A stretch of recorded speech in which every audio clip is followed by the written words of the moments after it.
State Board of Education meeting. I'll begin today by asking Mr. Walters if he'll lead us in the pledge.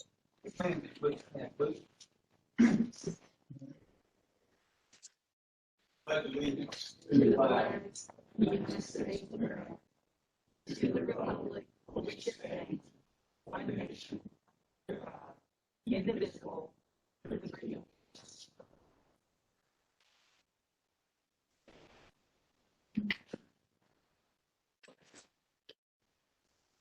Thank you. Is there any objection to approving the minutes as presented from our last meeting?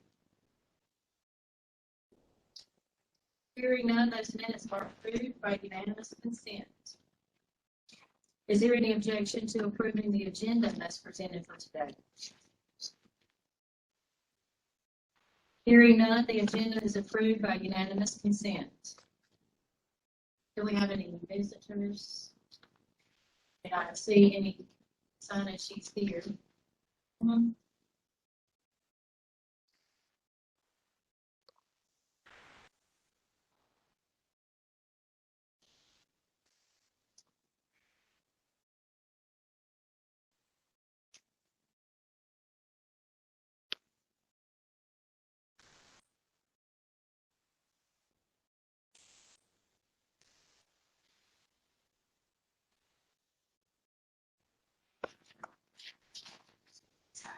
Mr. Laverdale, thank you for being with us today. Welcome to all of you attending and to those of you who are listening with us. We are certainly glad you're interested in the work of the State Board of Education. Do we have any media? Not see any media. So for the chair report today, I would just like to acknowledge we do have a new member who's coming on who is replacing Dr. West. I hope he'll be able to join us next month. He's from USC. So we look forward to meeting him soon. And also I want to thank SCASA for our lunch today. And I understand that our principals of the year were here with us to be celebrated, but we didn't get out of our last meeting in time. But congratulations to the state's principals of the year. We're certainly proud of the work that you're doing. Superintendent Spearman is not here with us today. So, do we have any comments from the parliamentarian? Ms. Hazelwood. Good afternoon. I just wanted to couple comments. We barely had a quorum today. That's a concern. I believe that we have had a resignation, Chair. Yes, we shared that on his delegation. Mr. Bigson let his delegation know that due to health concerns, he is asking to step down several months early. And that next county's Orangeburg. So we'll have that, and then some of you already know that you will be rolling off, and we have been in communications with your various delegations to talk to attempt to have a smooth transition. But I just wanted to, if you don't have a smooth transition in that they don't appoint someone, if you choose not to serve, you must resign. Because unless there's an official resignation or a new appointment, you serve until infinity and beyond. So you need to be aware of that. And there are a few of you here. And then y'all have always been so good about talking about the districts and the support staff. And I just wanted to take one moment to say how appreciative I am of my support staff and the people that put this meeting together. And I know it's rocky sometimes, I know it. But it is a lot of moving parts with y'all. I think herding cats might be part of that concept. But with COVID, y'all have done a great job, but my staff has done a great job too, just trying to keep it together, okay? The chaos is circling around us every day in this building, and I know it is with y'all, and I want to do a shout out as well. And Ms. Davidson's not here, but for the folks that are in the classroom or in the schools here, and that, you know, you're going to go back to your school, but you come here, this is a shout out. I wanted to do that. That's very nice. do we have a public hearing today? Okay. Ms. Longshore?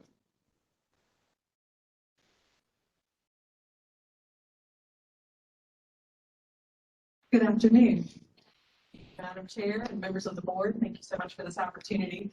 Today, I bring back before you the second reading, or four second reading proposed amendments to the State Board of Education Regulation 43-300.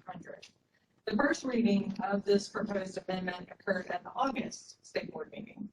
This item proposes amendments to 43-300, which outlines the process by which public school districts and schools are accredited and monitored for compliance. The purpose of the amendments is to institute a more streamlined approach and to ensure that proper attention is given to both compliance and to continuous improvement. So the amendments to Regulation 43-300 will do a couple of things. One, require that public school districts and schools seek accreditation through an external accrediting entity that is approved by the South Carolina Department of Education. Two, outline consequences and corrective action when accreditation of a public school district or school is denied. Three, establish that the South Carolina Department of Education will monitor each public school district and the schools within its jurisdiction to ensure compliance with state laws, regulations, and policies. Require that non-compliance be corrected as soon as possible, but in no cases more than 1 year from the identification of the issue. And include a provision for the South Carolina Department of Education to take action or to impose special requirements or specific conditions or seek remedies when identified non-compliance has not been corrected within a timely manner. Now, as I shared at the first reading in August, this is in response to requests from the field. So Superintendent Spearman, back in 2017, she convened the first accreditation task force so that she could receive input for determining whether or not changes were warranted in the South Carolina accreditation process regulation. The 2017 accreditation task force ultimately recommended, quote unquote, a complete system overhaul. They really questioned whether the current accreditation process had the emphasis in the right place to ultimately drive student achievement. They felt that the current regulation, the current regulation about accreditation process, they just felt that it was too focused on basic structure items and regulatory requirements, issues of noncompliance. And they also felt that the current accreditation process was not easily understood by all, and they recommended creating a more streamlined approach, increasing transparency, and reducing duplication of effort. So while the South Carolina Department of Education has made substantial progress in many areas since 2017 related to accreditation, a complete system overhaul is not possible without a change in regulation. So therefore, the task force was reconvened in 2021 to make recommendations for the next phase of this work. The 2021 accreditation task force was comprised of 15 diverse members who represented educators and districts across South Carolina. 8 members served on both the 2017 and the 2021 task forces, while the other 7 were new in 2021. So we did make an effort to bring new voices to the table the second time around. Now, although she's not here today, I would like to use this opportunity to personally thank Ms. Stapleton for serving on our 2021 task force and for giving her time to help us with this endeavor. A major goal of the task force was to reduce duplication of effort for various accountability components so that districts can focus on continuous improvement and positive growth in student achievement. The task force certainly acknowledged the importance and the necessity of compliance, but while also advocating for a system in which compliance and continuous improvement work together in a comprehensive accountability system. So I'd like to conclude, which is a very clear restatement of the why I'm here today asking for your approval. Both task forces, 2017 and 2021, have felt strongly that accreditation should be focused on more than just compliance. It should provide a vehicle for positive change and for continuous improvement.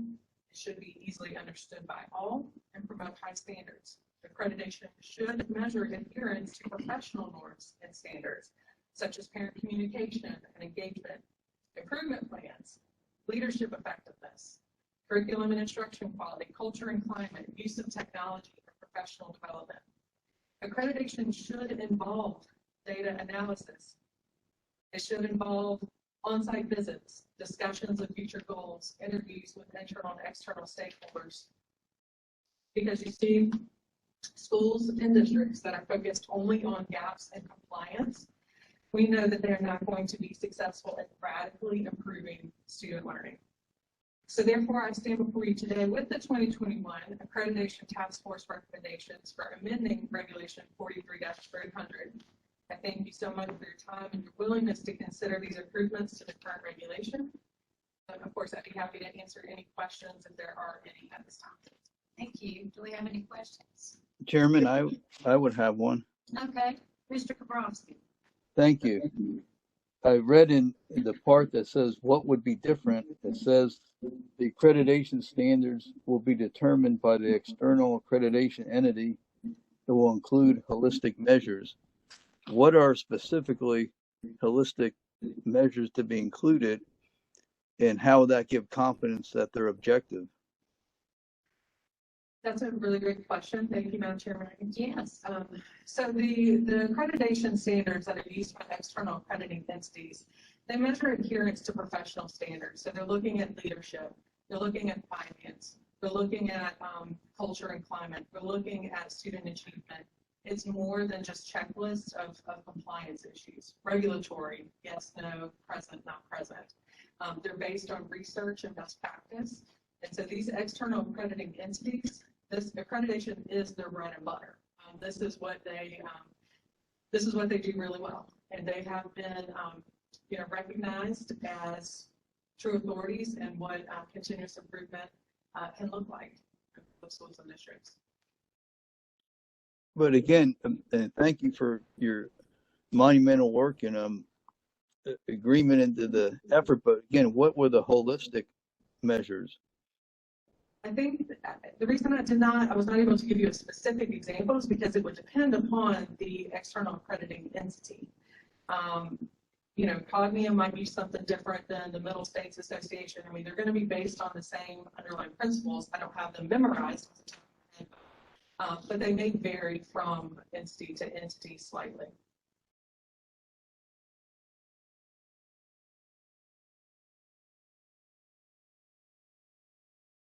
Surprise. Mr. Kabrowski. Sorry about that. Holistic measures, does that mean that they're that they determine on their own, or do we have any control over what those holistic measures are? The measures that are used by the external accrediting entities, they're determined by the external accrediting entities. Again, it's based on best practice and research, and I also think it may help to clarify what we mean by holistic is we're looking at the entire system. We're looking at all of the pieces and the parts that go into the success of a school or a district, not just simple compliance items. So I'm not sure if that helps. Well, again, I thank you for the total effort, but is there any concern that we're ceding to external agencies holistic things that we don't know what they are in advance, or was that a concern or not a concern? It's not a concern. Currently, 96% of all of our districts in the state already use an external accrediting entity. So there are 4 districts currently in the state of South Carolina that use the South Carolina Department of Education option for accreditation, and those standards are based only on compliance issues. They're not looking at leadership, they're not looking at teacher quality, they're not looking at culture and climate, safety, finance. So in other words, when it says what would be different, when it talks about holistic measures, those are already being used by those external agencies. Is that what you're saying? So that's not a change that they're adding holistic measures as opposed to objective ones. I guess that's my question. Yes, you are correct. So the difference is that we would not be using the South Carolina accreditation standards, which are based only on compliance. All right, thank you. Thank you. Any other questions?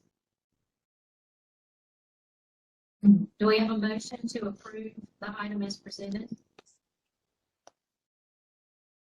So move. Thank you, Dr. Downs. So we do have a motion to approve PH 01. Is there a second?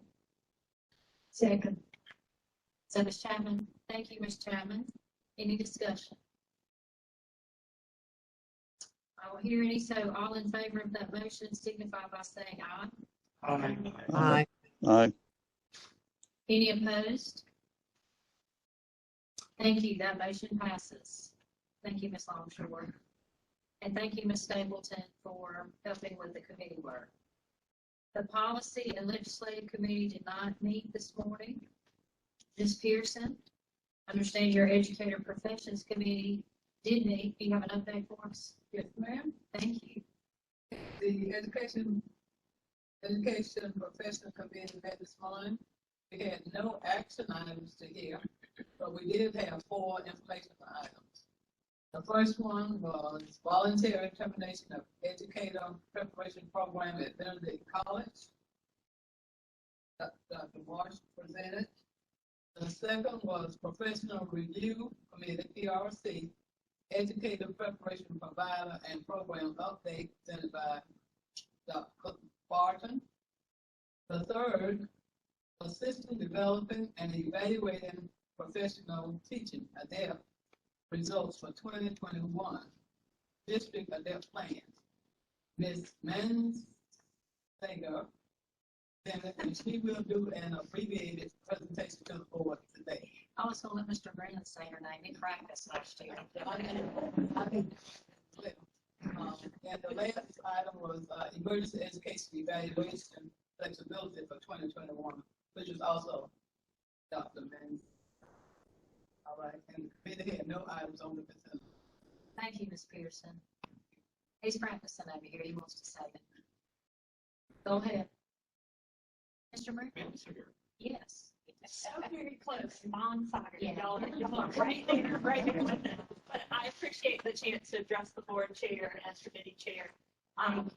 The presentation, I'm a visual learner, so I need a picture. I can do the remix. It's ma like your mama, and then and then saw and girl like a bear. My mother-in-law, who had that name most of her whole life now, was a 4th grade teacher, so she had to be very creative about how she got people to learn her name. But what I'm here to present for you today is the teacher evaluation results for 2021. And just very briefly want to say thank you to all of the district staff and evaluators who not only reported this data, but went to see teachers in their classrooms and supported them to make sure we could get this data together. These are the overall results. This is both teacher and special area evaluations. To interpret this, I'll let you know it's pretty normal with the trend of what we see for MET and not MET. It's been fairly consistent within 2 points for the past 5 years. We do see steadily that those numbers of incomplete, which means the teacher for some reason wasn't able to be observed, or the team couldn't complete it, or they were out on medical leave. Those numbers have been going down even with COVID over the past 3 years, as have the numbers of not reported evaluations. So we're very thankful to districts for really getting evaluations to the finish line. This next slide will show you on the top line a comparison between overall evaluation ratings for 2021 and 1920, and then the student learning objective ratings, which are that professional growth and development plan teachers make every year to set a goal around how students perform. And the difference on that bottom graph from 2021 and 1920 is that in 1920, at the end of the year, a lot of schools had to close. And they didn't have a chance, teachers didn't have a chance to do those assessments they might normally do to see if students had grown for those growth goals. So we had almost half of our student learning objectives were incomplete. Last year, even though there were a variety of instructional methods, districts were able to have those conferences with teachers, and teachers were able to set those goals. What we heard from administrators is that those conversations, particularly about incomplete learning, about where students were when they got back in the fall after experiencing interrupted learning in the spring, were very important. And we do see a lot of teachers, 35% scoring exemplary on those goals. Our new data system does allow us to identify for all the teachers observed in South Carolina last year, what indicators on the teaching rubric were strengths and which indicators on the teaching rubric scored relatively lower. I'll draw your attention to grouping and questioning. Those are indicators we don't normally see on the areas of growth that popped onto that list last year. Grouping is pretty obvious. We had instruction happening in a lot of different formats last year, and so grouping was relatively difficult for teachers. We have given some guidance to evaluators not to penalize teachers when they don't group children because they're behind plexiglass, so they're trying to keep them 3 feet apart. Questioning is also one of the most frequent areas. Evaluators have a chance to ask a teacher to take on a certain indicator for their professional growth, and questioning is one of the most frequent indicators that we see because it's so linked to cognitive development. When we look at principal effectiveness, you'll notice in the graph that a higher percentage of principals score exemplary on their rubric. That's because that's actually set where it is. Once you're through induction, you're expected to be exemplary as a principal. But we did see vision and staff development, which are not usually called out as the top 3 areas of strengths for principals, become areas of strength for our principals last year. And I think that's because their job duties changed and they really did have to do a lot of retraining with teachers. I also want to shout out our districts today, following on Kathy's shout out. 100% of districts reported 100% of the principals we expected to be evaluated. So there were 2% that were unable to complete for whatever reason. They retired or they quit halfway through the year. But we really appreciate districts for the support they gave principals last year. That's the first time that's ever happened since we started collecting that data. And that is our report for teacher and principal evaluations. Thank you for the time. Thank you. Do we have any questions? Thank you again.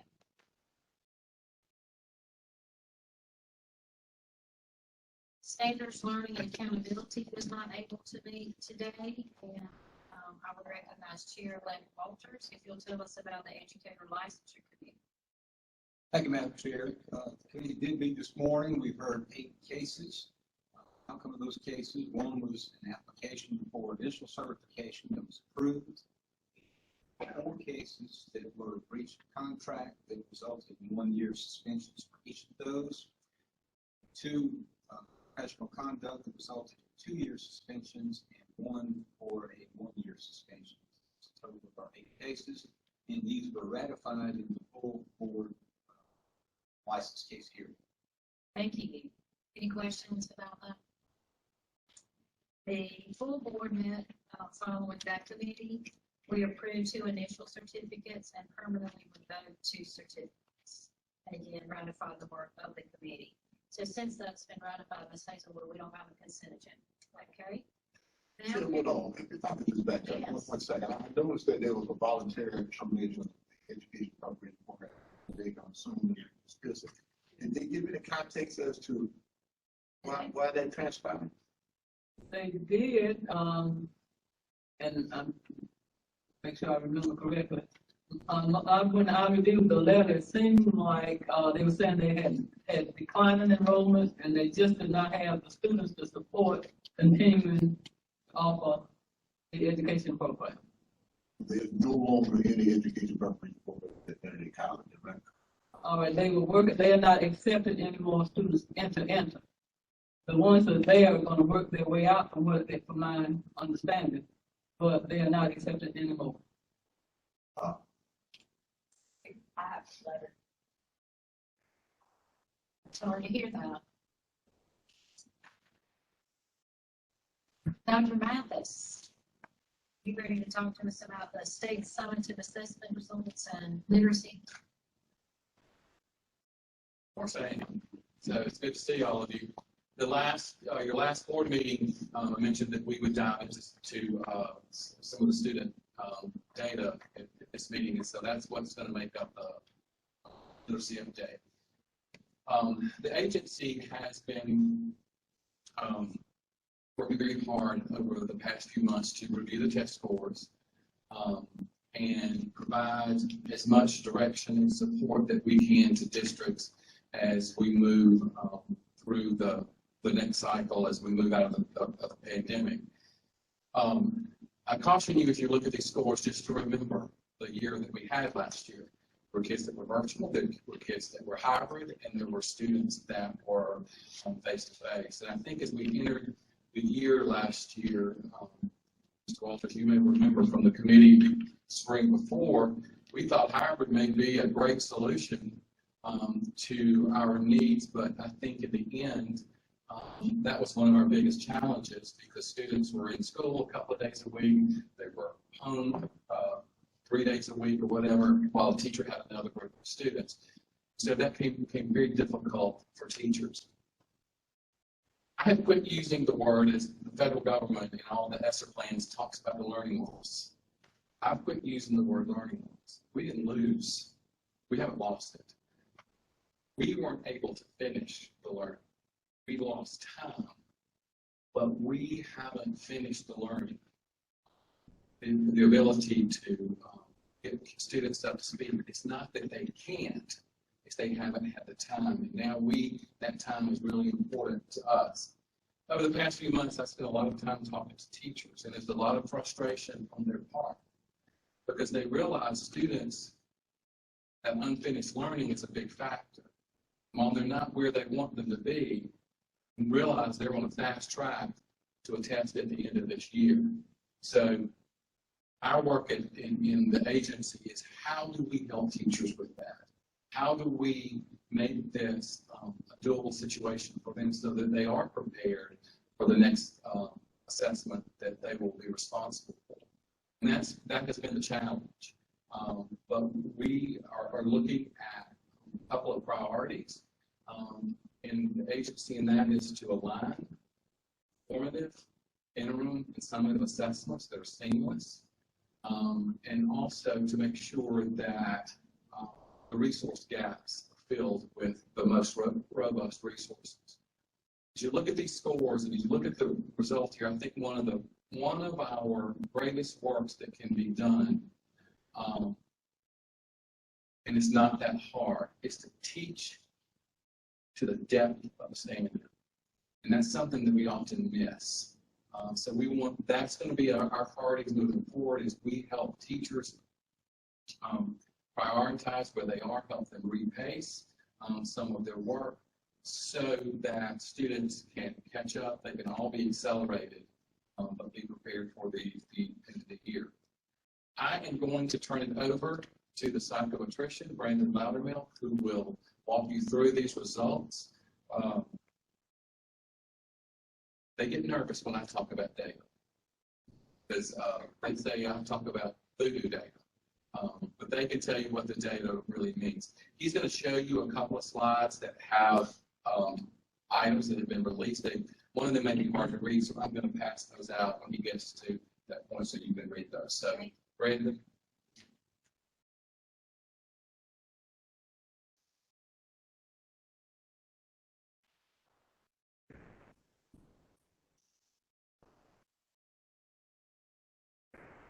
This very small slide shows we have this thing called a p-value. It's the percentage of children who get item correct versus who. So it's a low p-value is a hard item. A high p-value is an easy item. As you can see, if you look at ELA ME or meets expectations, and ELA which exceeds expectations, it's also double on math. You can see how difficult the range of items are within those kind of categories. We go from 24% of children getting the hardest item in grade 8 ELA correct, 22% hardest item in grade 8 math correct. So this speaks really to the rigor of and the relative difficulty of SC ready ELA and math assessments. Here is your question: are you smarter than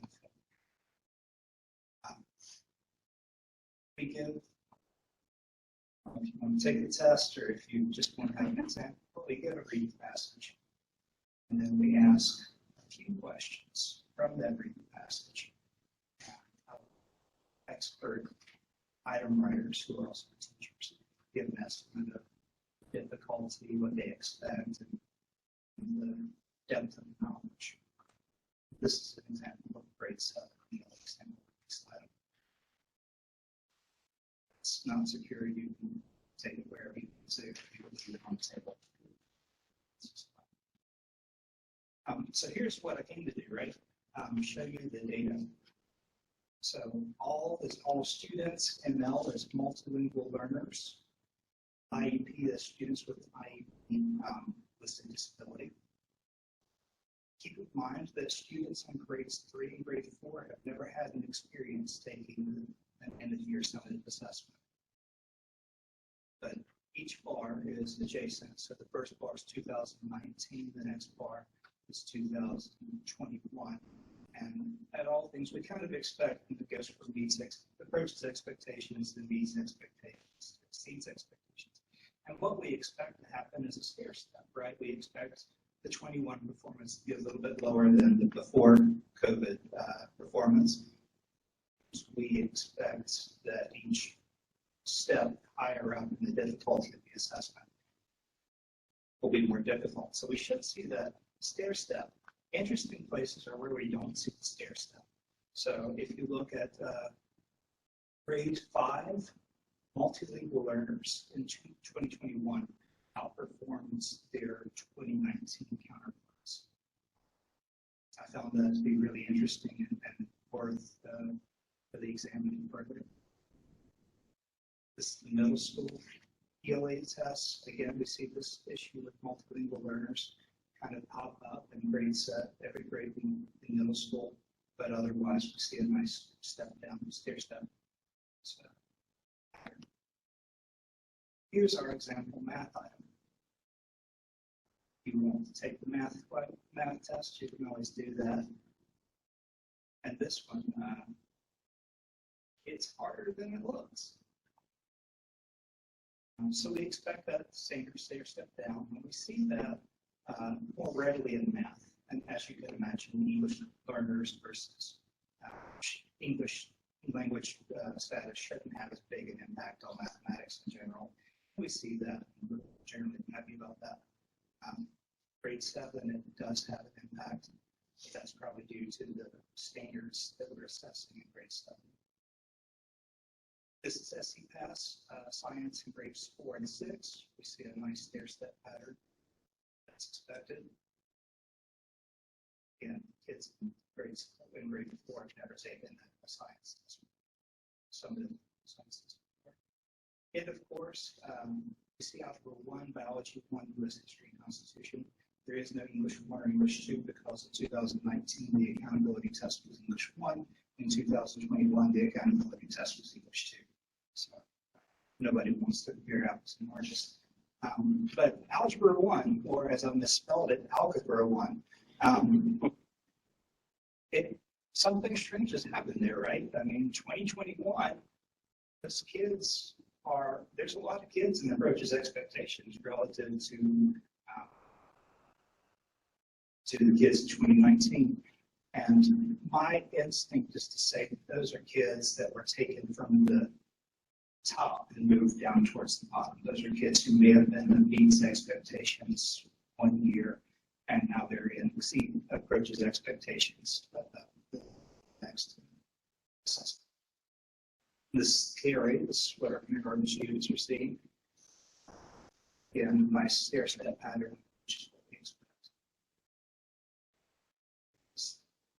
The extent of our census test questions. Do you have any questions? You know, I appreciate you showing at least a sample. I did a similar exercise. I do a community meeting with business leaders and faith-based leaders, and using some information from one of our formative assessments, I gave them a little reading assessment that we can give an 8th grade. And I'll tell you, they were shocked at the questions that these 8th graders were asked. Out of maybe 40 people in the room, probably over half of them got at least half of the album wrong. And these are people who have college degrees. You know, and I give that example to say, I'm glad you share that, because I think a lot of times when people hear eighth grade kid didn't read no grade level, you think the kid can't read. But our assessments are much more difficult than regular student to read. I took that same assessment before I gave it to the people at my breakfast, and I had an unfair advantage because I spent about 45 minutes with probably 5 or 6 questions. And it took me about 45 minutes for me to read the question, really think about it, go back at the passage, reread it. I mean, it was that difficult. And I'm saying, I have a PhD, and it's taking me this long to answer these questions that we expect an 8th grade student to be able to answer in about minutes. And so I appreciate you sharing exactly the level of rigor that these assessments are written at. And it is much greater than rather a student can read. And I think our public needs to be aware of that. They think of it as basic skills. Yeah. And it's long past basic skills. Yes. Do you have any other questions? Okay, with us today. Have anything else on this? We will move on to Kimberly Mack for our updates from around the state.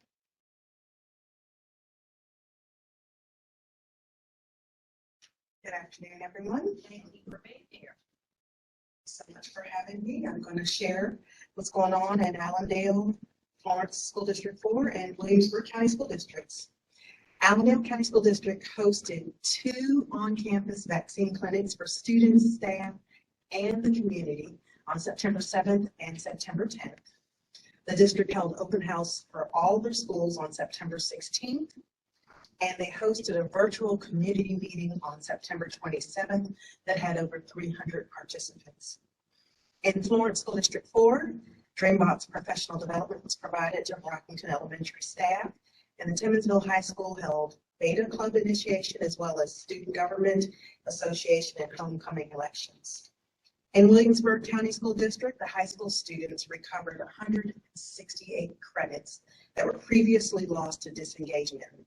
This is during their summer academic recovery sessions. And Kenneth Gardner Elementary School was given opening of school supplies from 3 community members. This concludes my report. Thank you so much. Do we have any discussion from our virtual members? Anything we want to talk about? Not? Any other business we have today? So I declare us adjourned. Thank you for attending. Remember, in November. Thank you.